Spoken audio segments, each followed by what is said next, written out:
I came home early that December afternoon because of the freezing rain. Roads were getting bad, and at 68, I don't take chances with black ice anymore. My truck tires crunched on the gravel drive.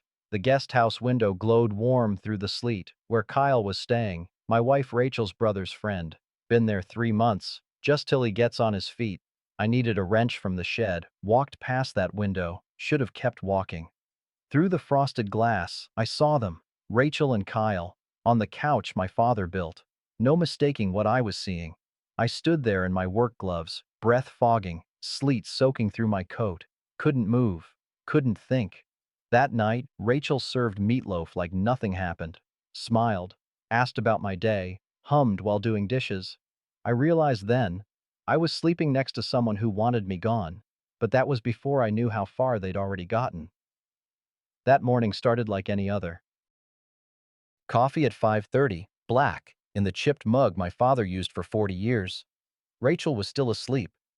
The house was quiet except for the old furnace kicking on, that metallic groan it makes before the heat comes. I'd been married to Rachel 42 years, met her in 82, year after my first wife died having our son. Rachel was working at the diner, and I was a widower with a baby who didn't know how to boil water. She taught me a lot of things. We built a life on these 40 acres my father left me. His one rule: keep it in the family. I'd honored that, fixed the fences, maintained the barn, kept the workshop the way he left it.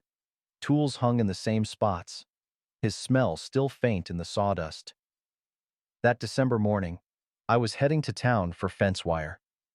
Winter was coming hard, and the northeast section needed repair before the real cold hit. Then the freezing rain started.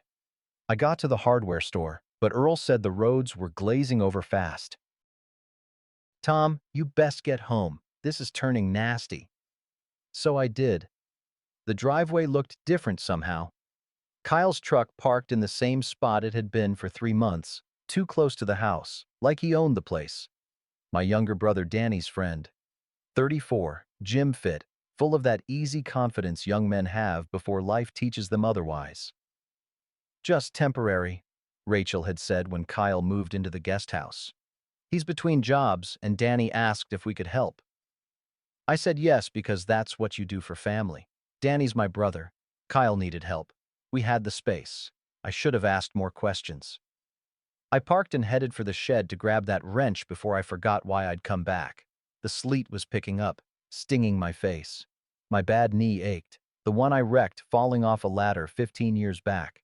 That's when I passed the guest house window. The light was on inside, warm, inviting. I glanced over without thinking, just a natural turn of the head, and saw them. Rachel, Kyle, on the couch, her hands in his hair, his mouth on her neck. Time did something strange, slowed down and sped up at once. I could see every detail. The way her head tilted back, the way his hand gripped her waist, the afghan she'd knitted last winter pooled on the floor. My chest went tight, couldn't breathe right. The wrench dropped from my hand, clanged on the frozen ground. They didn't hear it. I stood there maybe 30 seconds, maybe 5 minutes. Couldn't tell you. The sleet soaked through my coat, melted on my neck, ran down my collar. I was shaking, but not from cold. Finally, I picked up the wrench, walked to my truck, sat in the cab with the heater running, staring at the steering wheel.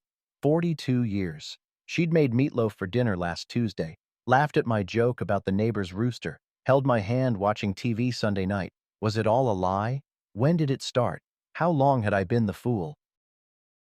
Dinner was at 6, same as always. Rachel had changed clothes, fresh blouse, jeans, hair brushed. She smiled when I came in, hanging my coat on the hook by the door. "You're back early," she said, stirring something on the stove. Smelled like beef stew. "Roads bad?" "Getting there," I managed. My voice sounded normal. I don't know how. "Well, good you're safe." She kissed my cheek, casual, familiar, the way she'd done 10,000 times. Dinner in 20 minutes. I sat at the table, watched her move around the kitchen. She hummed something, that tune she always hummed when she was content. Content. Kyle came in around 6:15, stomping snow off his boots. Hey, Tom. Crazy weather, huh? Yeah, I said. He sat across from me, smiled. Rachel set his plate down first, touched his shoulder as she passed. I ate the stew, tasted like nothing, answered questions about my day, laughed when I was supposed to laugh. Inside, I was screaming. After dinner, I went to bed early, said I was tired.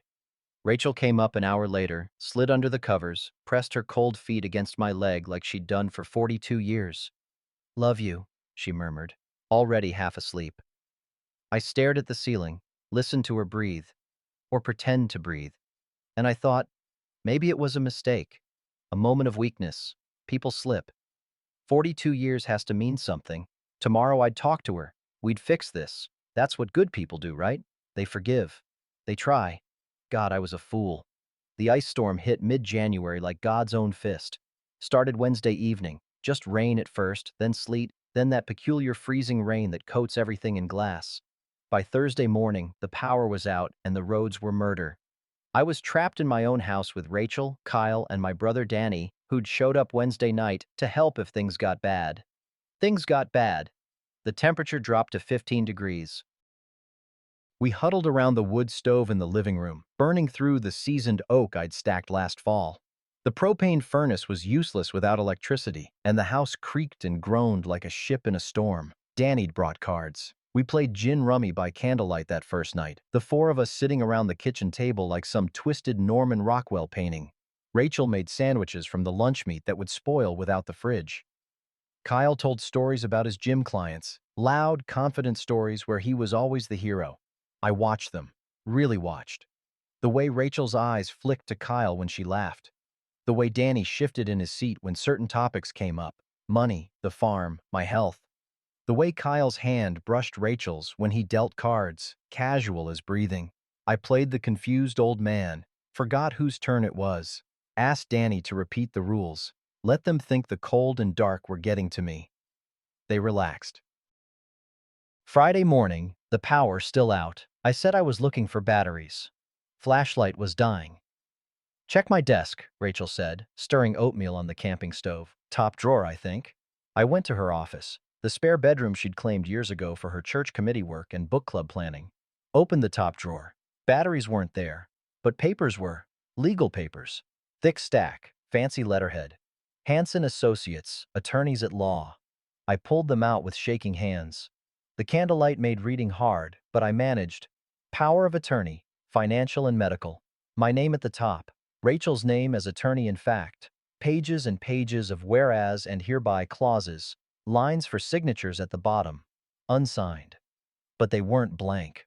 Someone had been practicing my signature on scratch paper tucked behind the documents.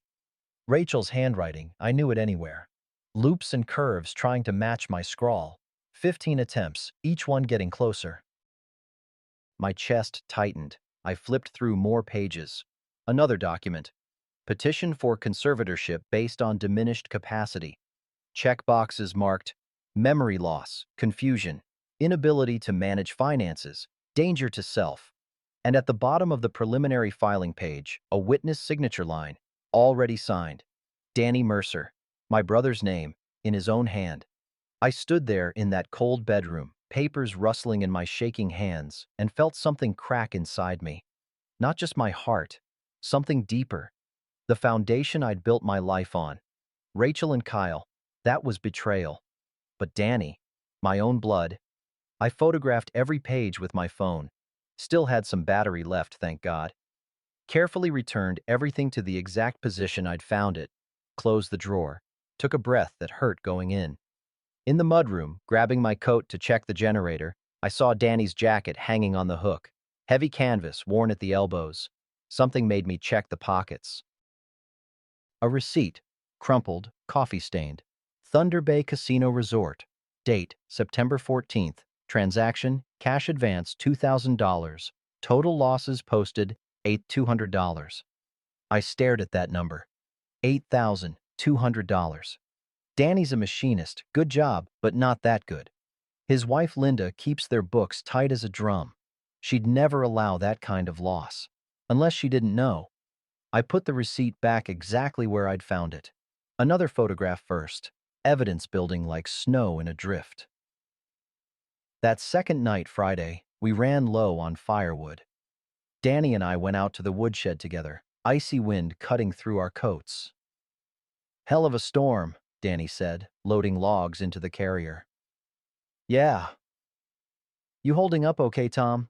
I know the cold's hard on your joints. I looked at my brother in the dim light of the LED lantern. 64 years old, gray stubble on his face, the same jawline as our father. We'd built this woodshed together 30 years ago. Roofed the barn as teenagers, learned to drive on these roads. I'm fine, I said. He nodded, relief crossing his face. Good. That's good. Listen, Tom, I've been meaning to talk to you about… About what? He hesitated. Just, you know, getting older, planning ahead. Rachel mentioned you might want to simplify things, paperwork and such. There it was, out loud, my own brother pitching the scheme.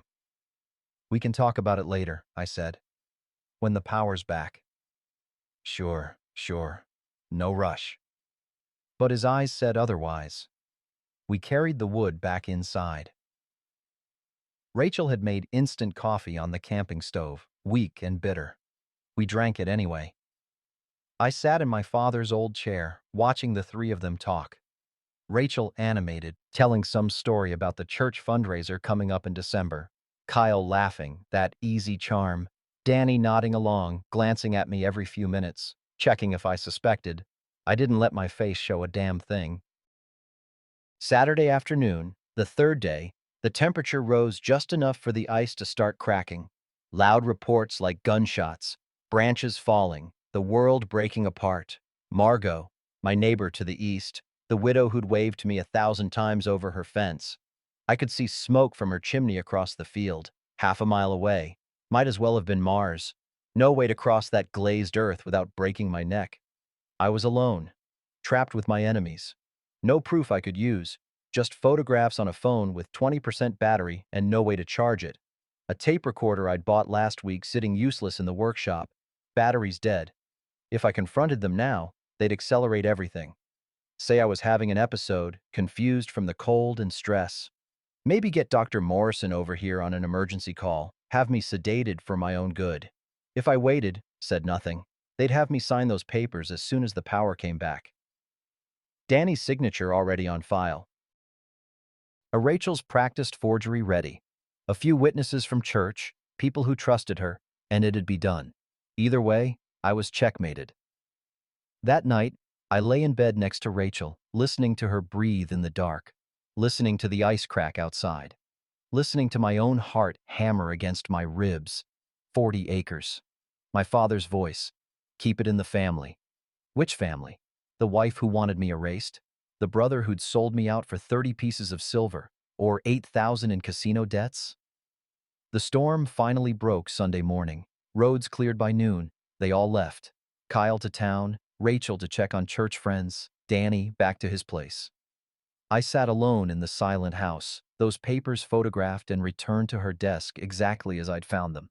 And I realized I had nobody. Not my wife, not my brother, not even proof I could use without them claiming I'd faked it in my confusion. They were one signature away from taking everything my father built. And I had no idea how to stop them. Late January bled into February like a wound that wouldn't close. The discoveries came in pieces, small things, the kind you'd miss if you weren't looking. But I was looking now. Every morning, Rachel made my coffee. Extra cream, she'd say, sliding the mug across the counter. You need the calories, honey. You're looking thin. I'd been drinking it for months, maybe longer. Never thought twice about it. One Tuesday morning, I skipped it. Told her my stomach was off, just wanted toast. She frowned, actually frowned, but didn't push. By noon, my head felt clearer than it had in weeks. Sharper, like fog lifting off the fields after a cold night. That evening, I waited till she went to bed. Went to the bathroom cabinet. Found my prescription bottles, the blood pressure pills, the cholesterol medication, the sleeping pills Dr. Morrison prescribed last fall to help you rest better. Sleeping pills, prescribed for bedtime. I checked the coffee pot. thick brown residue at the bottom, gritty when I rubbed it between my fingers. She'd been grinding up my sleeping pills, putting them in my morning coffee, making me drowsy all day, foggy, forgetful, making me look exactly like a man losing his mind. Thursday was my VFW meeting. I'd been going 15 years, same group of guys. We'd talk about the weather, complain about the government, play cards, drink bad coffee from a percolator that had to be older than some of our grandkids. That Thursday, they treated me different. "Tom, good to see you," Jerry said, too loud, like I was hard of hearing. "I'm not. We played euchre. I bid 3, made it easy." "Nice hand, Tom," Bill said, the way you'd praise a child for tying his shoes. After the game, I headed for my truck. Jerry followed me out. "Hey, buddy, let me drive you home. Roads are still a little slick." "I'm fine, Jerry." I know, just—" He reached for my keys. Actually took them from my hand. "Humor me, okay? I'll follow in my truck, bring these back tomorrow." I stood there in the parking lot watching my friend, a man I'd known 30 years, take my keys because he thought I couldn't be trusted to drive 5 miles on clear roads. Rachel had been busy, planting seeds, telling stories. Sunday after church, I stopped at the diner for breakfast. My usual booth in the back, same one I'd sat in since the 90s. 2 booths up, Rachel's church friends were having coffee. Barb and Linda, not my brother's Linda, different Linda, both in their 70s, good women who baked for every fundraiser and visited shut-ins. They didn't see me come in. "Poor Rachel," Barb was saying, voice low, but not low enough. "Caring for him like that, such a burden." "Is it really that bad?" Linda asked. "Oh, honey. She told me last week he forgot where he parked his truck. Wandered the Walmart parking lot for 20 minutes. She found him just standing there, confused." I'd never been to Walmart with Rachel in the last month. We hadn't gone anywhere together. "And he tells the same stories over and over," Barb continued. "Asked her 3 times in one day if she'd picked up his prescription. She's a saint, I tell you. A saint." Linda sighed. "My mother was like that before we had to move her to memory care. It's the hardest decision a family makes." I set my menu down carefully, stood, walked out without ordering, sat in my truck for 20 minutes before my hands stopped shaking enough to turn the key. Wednesday, Rachel insisted I see Dr. Morrison. "Just a checkup, honey. You're due." Dr. Morrison's been our family doctor for 10 years. Nice enough fellow, early 50s. Office smells like antiseptic and old magazines. He took my blood pressure, listened to my heart, asked me some questions. "How's your memory been, Tom?" "Fine.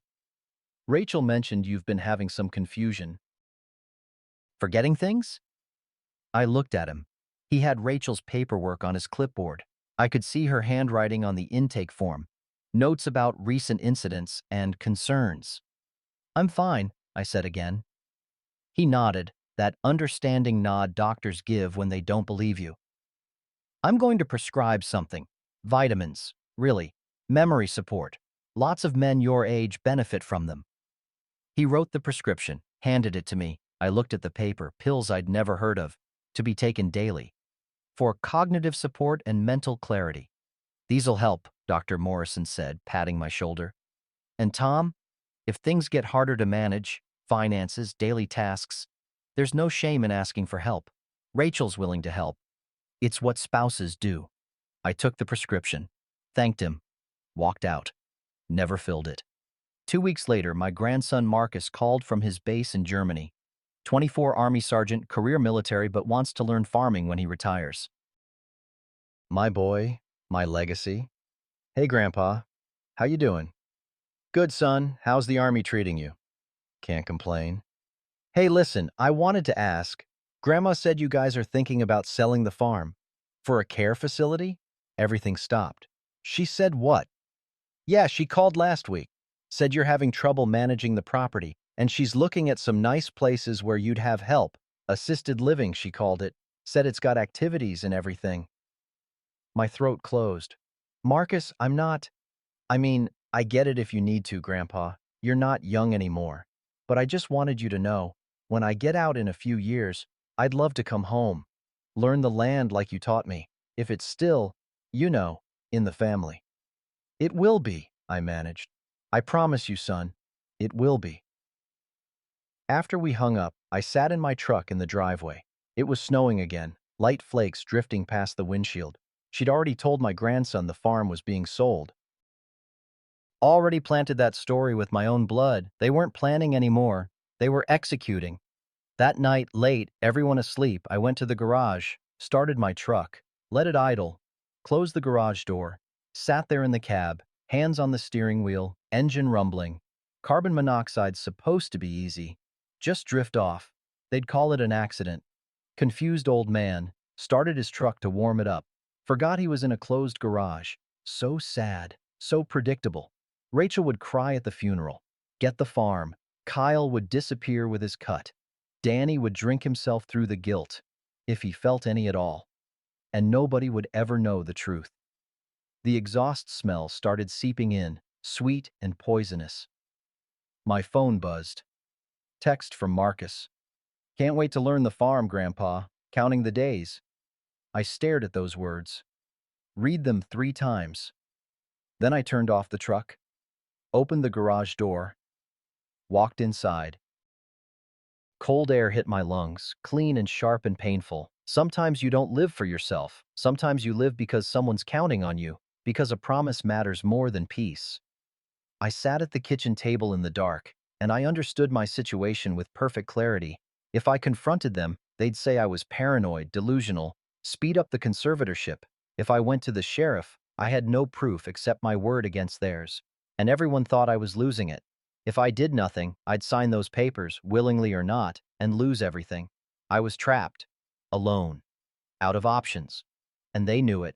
The blizzard hit on a Thursday night in late February. I was in my truck again. Different reason this time. Not ending it, just sitting, trying to think, trying to figure out how a man fights when everyone thinks he's already lost his mind. The snow was coming down sideways, visibility maybe 10 feet. Wind rocked the truck. I had the engine off, windows frosting over from my breath. That's when someone knocked on the glass. I about jumped out of my skin. Margot Hayes stood outside my truck in a parka and boots, looking like she was ready to fight the storm herself. 72 years old and mad as hell. She yanked open my door. Get inside, you old fool, before you freeze to death. Margot, I'm inside. Now, we need to talk. I'd known Margot 30 years, ever since she and her husband Bill bought the property east of mine. Bill died 10 years back. Heart attack while fixing their tractor.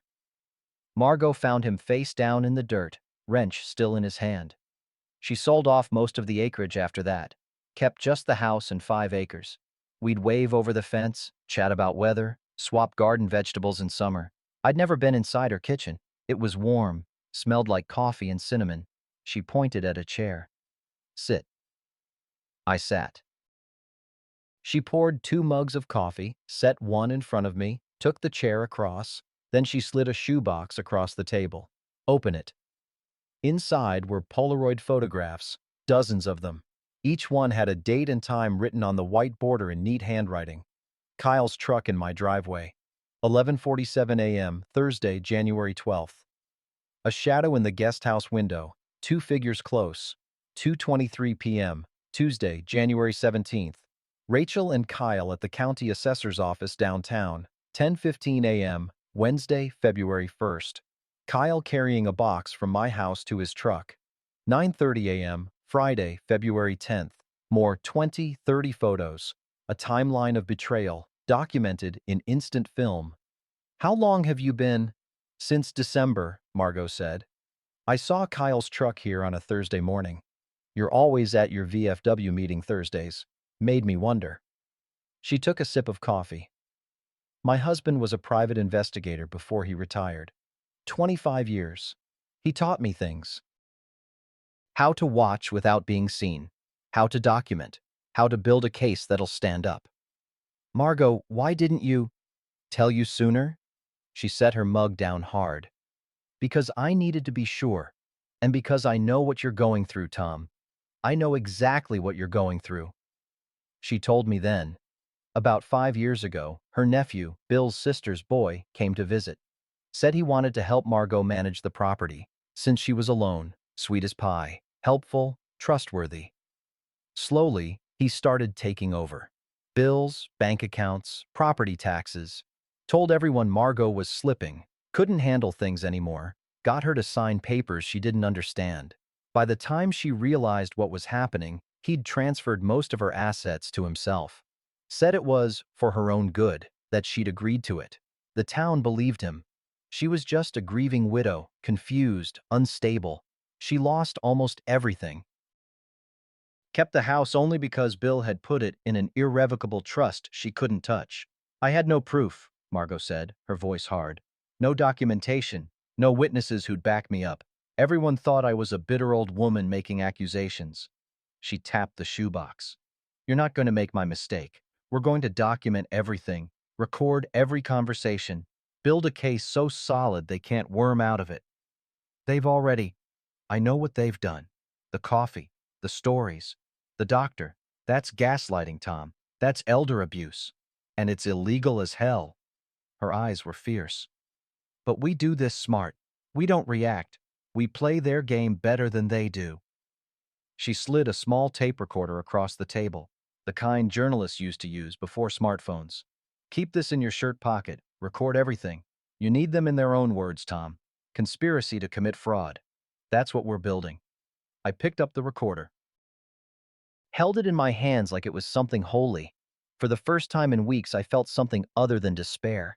I felt like maybe I had a chance. 3 nights later, I was in my workshop. Couldn't sleep. Went out to sand some wood, keep my hands busy. The door opened around midnight. Danny stumbled in, drunk, crying. Tom, he said. Tommy, I'm sorry. I'm so goddamn sorry. I stood there with sandpaper in my hand, watching my brother fall apart. He collapsed onto Dad's old workbench, the one we'd helped build when we were teenagers, put his head in his hands. Kyle's blackmailing me, Danny said, words slurred. Casino debts, 40,000. He said if I didn't help, he'd tell Linda. She'd leave me, Tom. She'd take everything.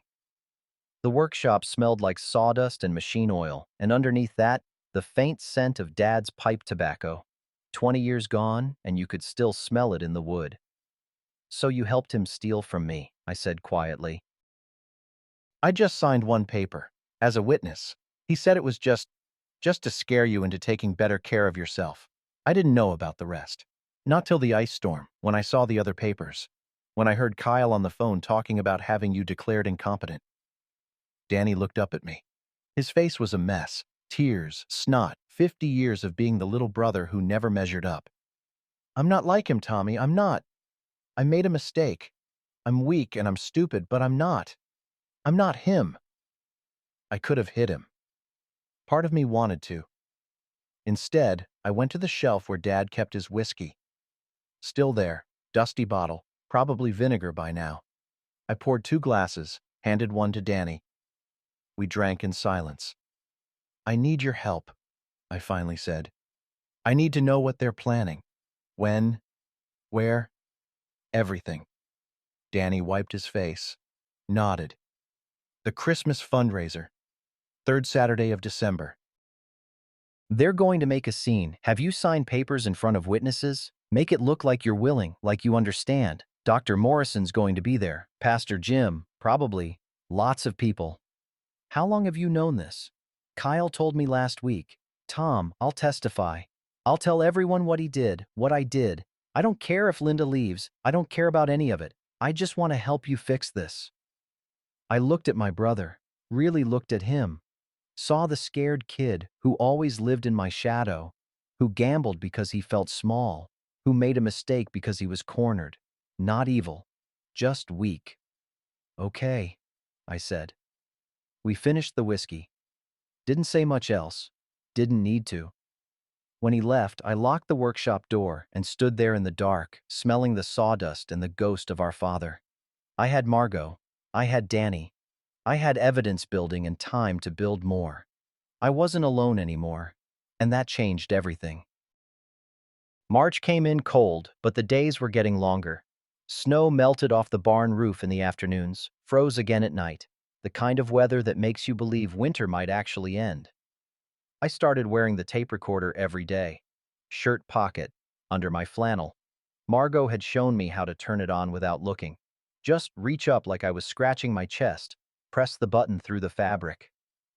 The first real recording came on a Tuesday morning. Rachel was making coffee. I was at the table, playing with my phone like I couldn't figure out how to check the weather. Kyle walked in from the guest house, hair still wet from the shower. "Morning, Tom." "Morning." Rachel handed him coffee first. Their fingers touched. She smiled. "So, Tom," Kyle said, sitting down across from me. "Been thinking about the property. You ever consider what happens to this place when you know, when you can't manage it anymore?" I fumbled with my phone. "Manage it fine. Sure, but your hands, man. That arthritis. And Rachel says you've been forgetting things." "I'm fine." Rachel sat down, put her hand on mine. "Honey, we just want to help. Maybe simplify things. Kyle knows a good estate lawyer, just to get your affairs in order. Every man your age should have a plan." "Don't need a plan." Kyle leaned back, that easy confidence. "Suit yourself. But when something happens, and something always happens, Rachel's gonna be left scrambling. Wouldn't it be easier to have everything set up now?" Rachel squeezed my hand. "We're just thinking ahead, sweetheart, for both of us." I nodded, looked confused, went back to my phone. Under my flannel, the tape recorder caught every word. By May, Margot had 73 Polaroids. We kept them in her house, organized by date and shoeboxes, a timeline of betrayal you could hold in your hands. She'd expanded her surveillance. Started following Rachel to town, keeping distance, staying invisible. Documented trips to the county clerk's office, meetings with lawyers, lunch with Kyle at restaurants where they thought nobody knew them. "They're getting bold," Margot said one afternoon in her kitchen. "That's good. Bold people make mistakes." She showed me photos from the previous week. Rachel and Kyle at Denny's holding hands across the table. Another of them at the title office downtown. What were they doing there? Checking property values would be my guess, seeing what your 40 acres are worth. Margot made a note in her ledger. "We need the doctor. That's the weak link. If we can prove Morrison's dirty, the whole scheme falls apart." It took 3 weeks, but she found it. Dr. Morrison's medical license was under review by the state board. A complaint from 2 years ago. Another elderly patient, falsified records, incompetency determination that turned out to be bogus. Case was still pending. "He's done this before," Margot said, sliding the printed documents across her table. "He's got a pattern. State board's investigating, but these things take time." "Can we use it?" "Better. I've got a contact at the state board. She'll make sure an investigator's in the area come December. Anonymous tip about potential elder abuse. They'll want to observe." I looked at this 72-year-old woman who'd lost everything once and was making damn sure I didn't lose anything. "Why are you doing this?" I asked. She was quiet for a moment. "Because nobody helped me when I needed it. And because you're a good man, Tom. Good men shouldn't lose to snakes." Danny fed me information all summer. Bits and pieces, overheard conversations, texts from Kyle he'd screenshot and delete. July, Kyle talking about celebrating in Cancun when the old man signs. August, Rachel pricing assisted living facilities, tours scheduled for September. September, discussion of timeline, Christmas fundraiser, lots of witnesses, public setting, papers already drawn up. Each piece of intelligence I recorded in a notebook I kept hidden in the workshop. Dates, times, quotes, building the case one brick at a time. One night in October, Danny and I were replacing boards on the barn. Working by floodlight, our breath fogging. "Kyle's getting anxious," Danny said, hammering a nail. "Keeps asking when you're gonna sign. Says the deal with the buyer's gonna expire." "There's a buyer?" "Some development company. Want to put in a strip mall. Kyle's already negotiated a price. $1.6 million. Rachel gets half as your wife. Kyle takes his cut for consulting. I'm supposed to get 50 grand for my help." The hammer felt heavy in my hand. "You tell him you'd do it?" "I told him whatever he needs to hear. But Tom..." Danny looked at me. "I don't want his money. I want to fix what I broke."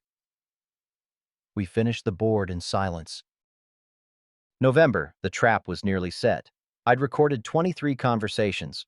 Margot had 91 photographs. Danny had Kyle's texts backed up on a thumb drive. The state medical board had an open file on Dr. Morrison and an investigator assigned. I called Marcus on a Saturday morning. "Hey, Grandpa? Son, I need a favor. Need you to record something for me, like a video message." "Sure, what about?"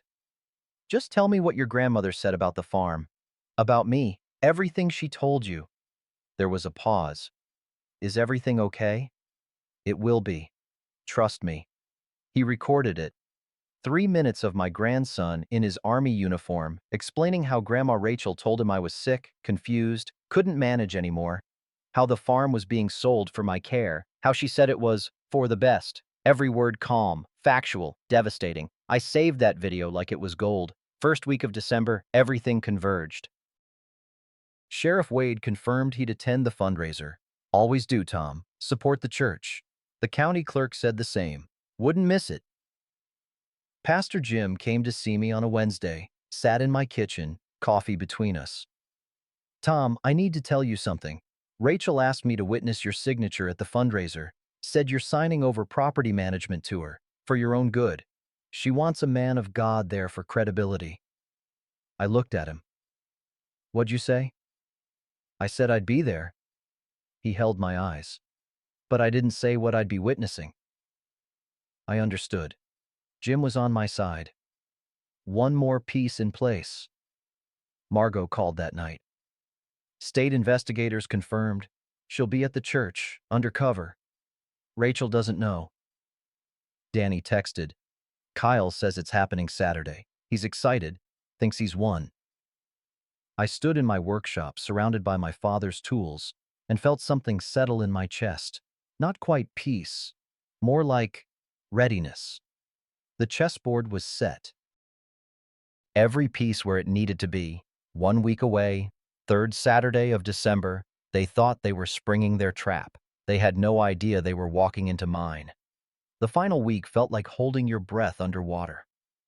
Every morning I woke up next to Rachel, watched her sleep, wondered if she dreamed about Cancun beaches or new furniture for the house she was stealing.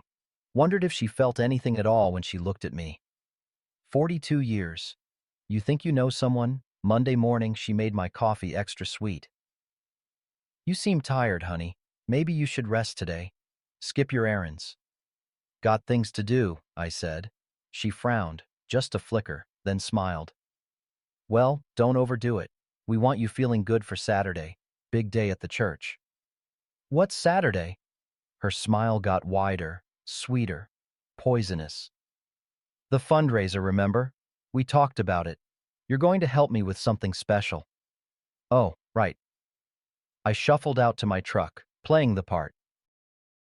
Drove to the cemetery. My father's buried on a hillside overlooking the valley. Simple stone, his name and dates, and underneath, he kept his promises. I stood there in the cold, hands in my pockets, breath fogging. "Dad," I said to the granite, "I hope I'm doing this right. Hope you'd understand." The wind moved through the bare trees. A crow called somewhere distant. "They want to take it. Everything you built, everything you trusted me to keep." My throat got tight. "I've got a plan. It's going to be public. It's going to be ugly. Mom would have hated it, but I don't know another way." I thought about my mother, dead 20 years, always so concerned with what people thought, what the neighbors would say. Keep it private, keep it dignified. "Sorry, Mom," I said to the air. "This can't be private." I touched the cold stone. "I'll keep it in the family, Dad.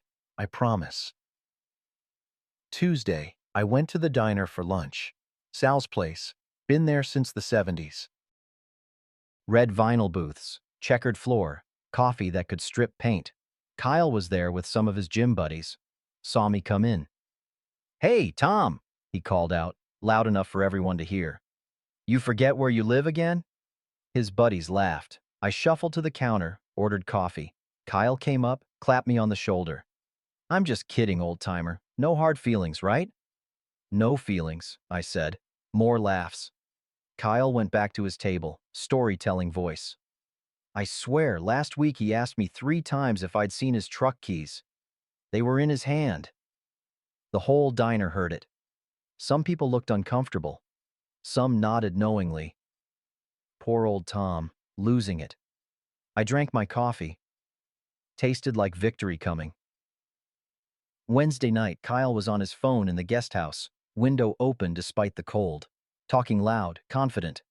I stood in the shadow of the barn, tape recorder running. Airtight, man. Doc signs the papers, pastor witnesses, old man's too doped up to fight. We're looking at $800K each, minimum. Rachel gets her half, I get mine for consulting fees. Clean as hell. Pause. Yeah, Saturday, Christmas fundraiser, whole town watching. It's perfect, bro. Public setting, responsible wife helping confused husband. Everyone feels good about it. Then we're Cancun bound. Pause. Laugh. Nah, the brother's handled. He's in too deep to back out now. And even if he tried, who'd believe him? He's already on the paperwork. I stopped the recording, walked back to the house. 23 conversations. This made 24. Thursday, Margot and I went to the church early. Said we were helping set up for Saturday. Pastor Jim let us in. Need anything specific? Just want to make sure the AV system works, Margot said, sweet as pie. For the auction slideshow. We tested the projector, the microphone, the PA system. Everything worked perfect. Margot had a flash drive in her purse, all the photos digitized, all the documents scanned, ready to display. You sure about this? I asked her when Jim left us alone. She looked at me. Tom, I lost everything by staying quiet. You won't. Not on my watch. We finished setup. Drove home separately. She squeezed my hand before I left. Saturday, she said. We end this. Friday morning, Rachel was humming, making pancakes, coffee, acting like Christmas morning. Excited for tomorrow? She asked. Why's tomorrow special? Oh, honey, she brought me coffee. The fundraiser, remember? You're going to help me with the property paperwork. Make things simpler for both of us. Okay.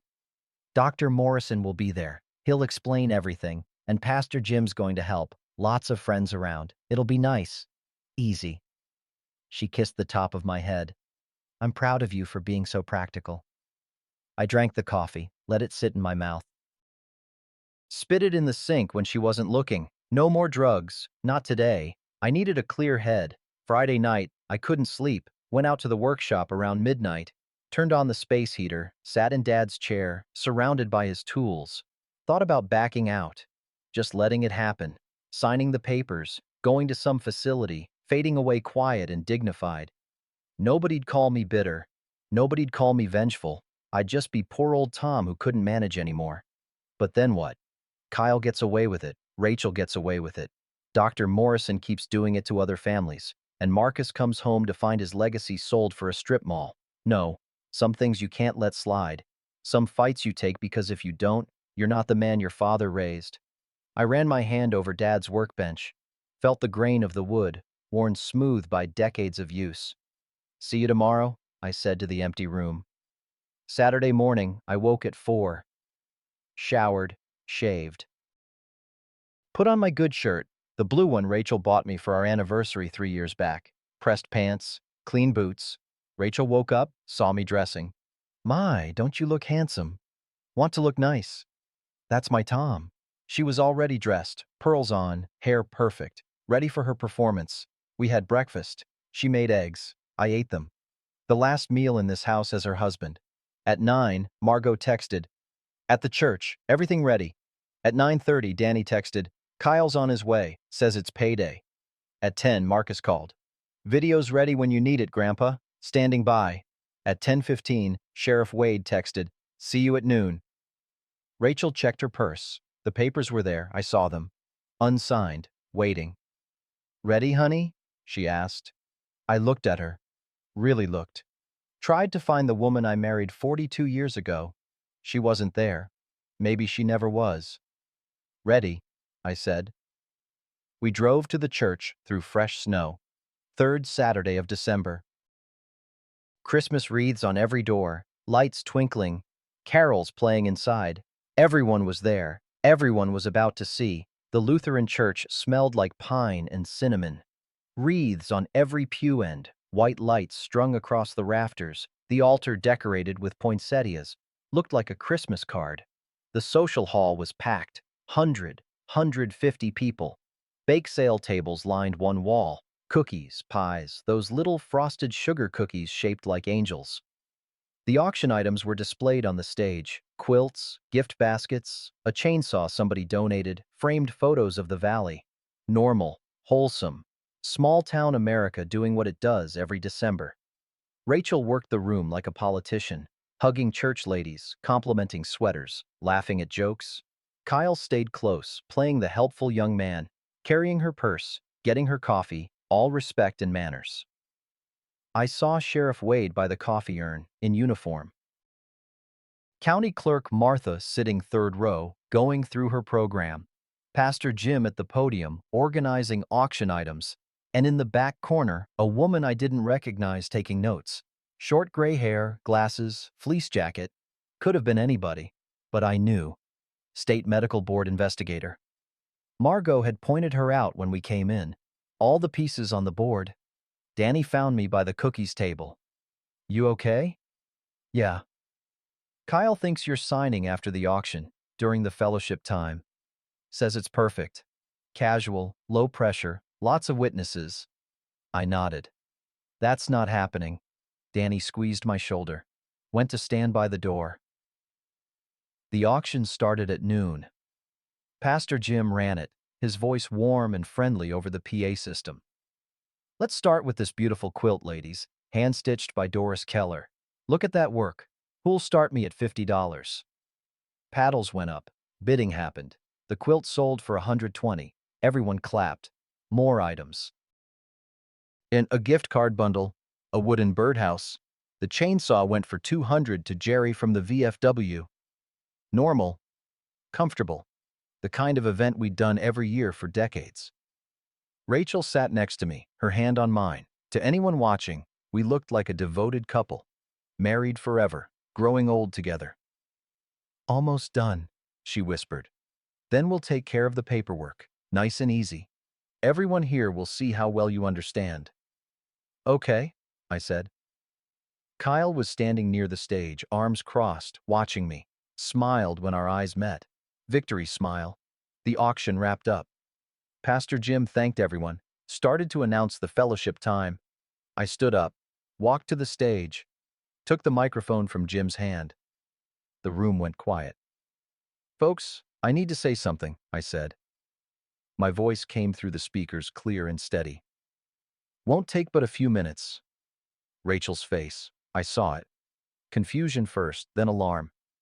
She started to stand. Tom, honey, what are you? Sit down, Rachel. Something in my voice made her sit. Kyle was moving toward the stage. Danny stepped in front of him.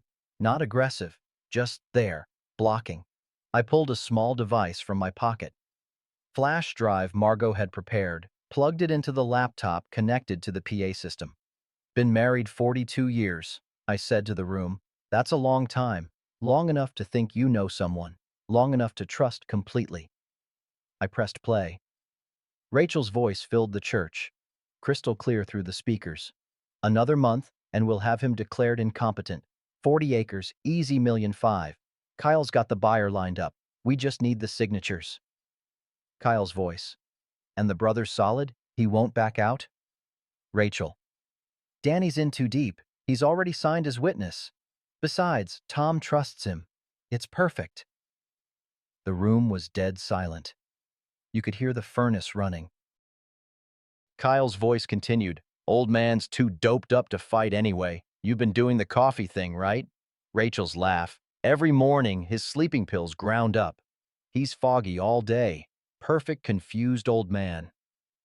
I stopped the playback. Every eye in the church was on Rachel. She'd gone white as the altar cloth. That was recorded in my kitchen, I said. November 23rd, 7:15 a.m.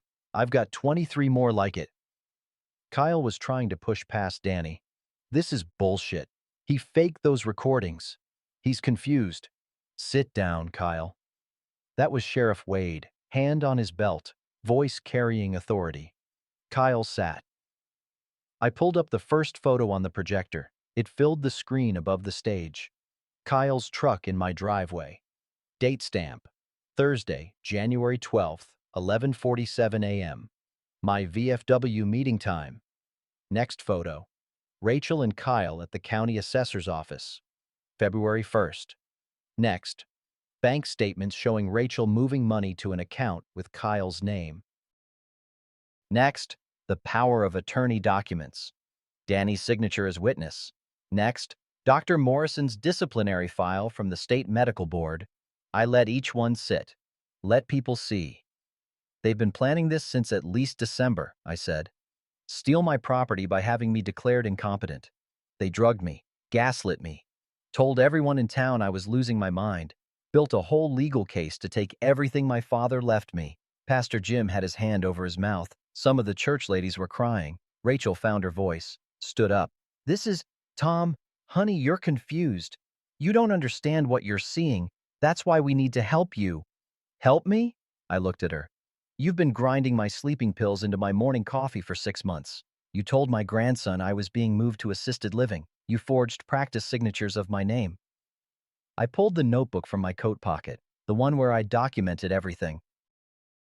You told Barb Peterson I forgot where I parked at Walmart.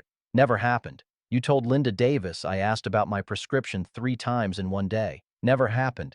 You built a public narrative of a man losing his mind so nobody would question when you stole his farm. Rachel's mask was cracking. You can't prove any of this. You're paranoid. You're... Pastor Jim stepped forward. Rachel, stop. She turned to him. Jim, you know me. You know I'd never... You asked me to witness Tom's signature today. Said he was voluntarily signing over property management. Jim's voice was heavy. But you also told me he was confused, needed help. You wanted a man of God there for credibility, to make it look legitimate. He looked at the congregation. I agreed to be here, but not for the reason she thought. The screen changed.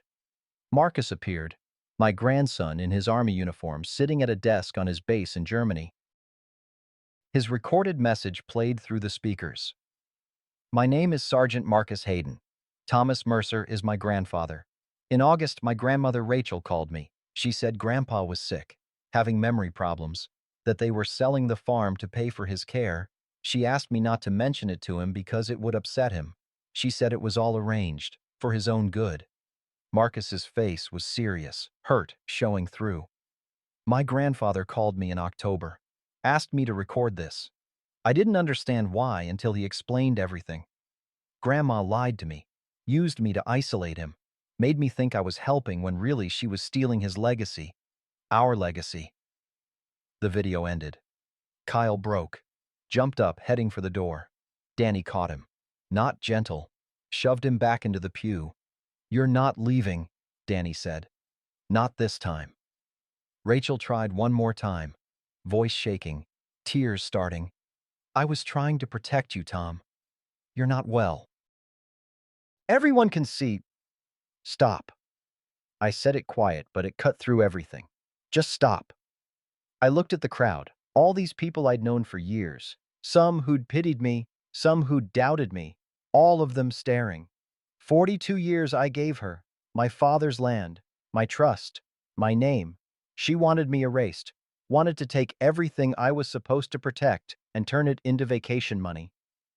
My voice didn't shake, didn't rise, just steady, clear.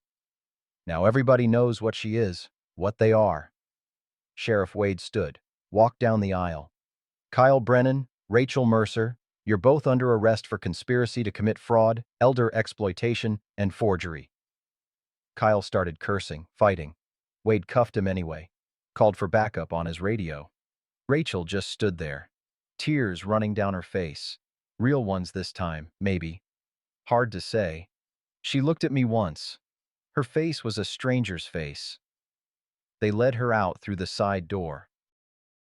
Kyle fighting the whole way, shouting threats and obscenities. Rachel silent, head down. The room stayed quiet after they left. Then Cal Turner, my old foreman from the road crew, 74 and tough as leather, started clapping. Slow at first, then others joined. Jerry, Bill, Martha, Margot, tears on her face but smiling. I raised my hand. Stop, please. They stopped. This wasn't a victory, I said. This was just what had to be done. Pastor Jim took the microphone from my hand. Gentle. I think we should pray. We did. I stood there on that stage, surrounded by my community, and prayed for wisdom I should have had sooner, for the courage to protect what matters, for my grandson who still had a legacy, for my father who trusted me to keep it, and maybe, somewhere in there, for the woman I married 42 years ago. Whatever she'd become, whatever she'd always been. When it was done, I walked out into the December cold. Danny followed me, stood next to my truck, didn't say anything, just stood there. Brothers, March came in slow, the kind of spring that doesn't quite believe in itself yet. Warm afternoons, freezing nights, snow melting off the barn roof and streams that froze again by sunset. 3 months since the church. Rachel and Kyle were awaiting trial. Fraud, elder exploitation, conspiracy, forgery. The county prosecutor said it was the cleanest case he'd seen in 20 years. Recordings, photographs, documents, witnesses. Their lawyers were working on plea deals. Dr. Morrison lost his medical license. State board suspended him pending investigation. Turned out there were 3 other cases like mine. 3 other families he'd helped rob. My competency was legally documented now. Independent medical evaluation, cognitive tests, the works. County clerk filed it officially. I was sound of mind and body, legally speaking. Probably more sound now than I'd been in months. Funny what happens when someone stops drugging your coffee. The will was updated. Pastor Jim and Martha, the county clerk, as witnesses, ironclad. Marcus as primary inheritor. Danny as executor if something happened to me, because despite everything, he'd earned that trust back. The VFW guys apologized, every one of them. Came by individually, shuffling and awkward, mumbling about being fooled and being sorry. I told them the same thing each time. She fooled me for 42 years. You knew her 2 decades. Don't beat yourself up. Jerry brought me a case of beer. For being a better man than we deserved. I told him to stay for one. We sat on the porch, watched the thaw, didn't talk much, didn't need to. Danny came by most evenings after work. We'd find something to fix, a loose board, a gate hinge, the gutters full of last fall's leaves, working side by side, not saying much. Brothers the way brothers are supposed to be. His wife Linda knew everything now. Took it hard, but she stayed. Made Danny sell his truck, the one Kyle had helped pay to fix. Made him go to Gamblers Anonymous 3 times a week. Made him earn back what he'd risked. Danny did it all, no complaints. One evening in late March, we were replacing fence posts in the northeast section. Same fence I'd been planning to fix that December morning a lifetime ago. I told Linda I'd understand if she left, Danny said, digging around a rotted post. Told her I wouldn't fight it. What did she say? Said she married me for better or worse. And this was the worst part. Said if I was willing to do the work, so was she. We worked in silence for a while, crows calling somewhere across the field. I'm sorry, Tom, Danny said. Not the first time. Wouldn't be the last. I know. Dad would have been ashamed of me. I stopped working. Looked at my brother. Dad would have been proud you came back. That's what matters. Not that you fell. That you got back up. Danny's eyes got wet. He turned away, went back to digging. We finished the fence as the sun set, stood back, looked at our work. Solid, straight, would last another 30 years. Beer? I offered. Yeah. Margot came by Sundays, brought casseroles, pie, things she said she'd made too much of. We both knew she was checking on me, making sure I was eating, making sure I was okay. I was okay. Mostly. Some nights were hard, lying in bed alone, the house too quiet. Missing the sound of another person breathing even if that person had wanted me erased. 42 years is a long time. You get used to the weight of someone next to you. But then morning would come. Coffee. Made by me. No drugs. The sun on the fields. Work to do. Land to maintain. Legacy to protect. I'd get up. Last week of March, I was out fixing the fence again. Different section this time. My hands were stiff with arthritis, fumbling with the wire. Danny's truck pulled up. He got out, grabbed gloves from the bed without asking, Started helping. We worked together, him holding the post steady while I hammered, me holding wire while he twisted it tight, the rhythm of work we'd learned as boys from our father. "You're doing that wrong," Danny said. "Your face is doing it wrong." He laughed. First real laugh I'd heard from him in months. "That's the best you got? I'm old. Cut me slack." We finished the section, stood back, admiring. "Not bad for two old men," Danny said. "Speak for yourself. I'm in my prime." Margot's truck came down the drive. She parked, got out with a thermos in each hand. "Coffee," she announced.